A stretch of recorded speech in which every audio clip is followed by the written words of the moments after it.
ମୁଁ ତ ସେଠିକି ଯାଇନଥିଲି କିନ୍ତୁ ମୁଁ ଯାହା ଶୁଣିଲି ଯେ ଆମ ଦଳର ଆମ ସରକାରର ଯିଏ ପ୍ରତିନିଧି ଥିଲେ ମାନ୍ୟବର ସ୍ୱାସ୍ଥ୍ୟମନ୍ତ୍ରୀ ଏବଂ ମାନ୍ୟବର ଆଇନ ମନ୍ତ୍ରୀ ତାଙ୍କୁ ମଧ୍ୟ ଭେଟିବା ପାଇଁ ସୁଯୋଗ ଦେଲେନି।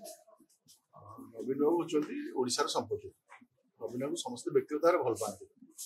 ରାଜନୈତିକ ଦୃଷ୍ଟିରୁ କିଏ କାହାର ବିରୋଧ ହେଇଥାଇପାରେ କିନ୍ତୁ ବ୍ୟକ୍ତିଗତ ଭାବରେ ସେ ସମସ୍ତଙ୍କ ସମ୍ପତ୍ତି ଏବଂ ତାଙ୍କୁ ଭେଟିବାର କିଛି ଅସୁବିଧା ନଥିଲା ଏବଂ ଯେହେତୁ ସାମାନ୍ୟ ଅସୁସ୍ଥ ହେଇଥିଲେ ତେଣୁ ରାଜ୍ୟ ସରକାରଙ୍କ ପ୍ରତିନିଧି ଭେଟିଥାନ୍ତେ, ଆଶୁ ଆରୋଗ୍ୟ କାମନା କରିଥାନ୍ତେ, ଦୂରରୁ ଥାଇକି ଦେଖିଥାନ୍ତେ, ଏତିକି ଥିଲା କଥା।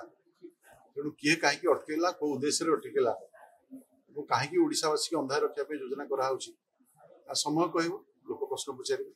ମୋର ପାଖରେ ସେତିକି ଖବର ନାହିଁ ଯେ ସେ 2 ଦିନ ଧରି ଅସୁସ୍ଥ ଥିଲେ।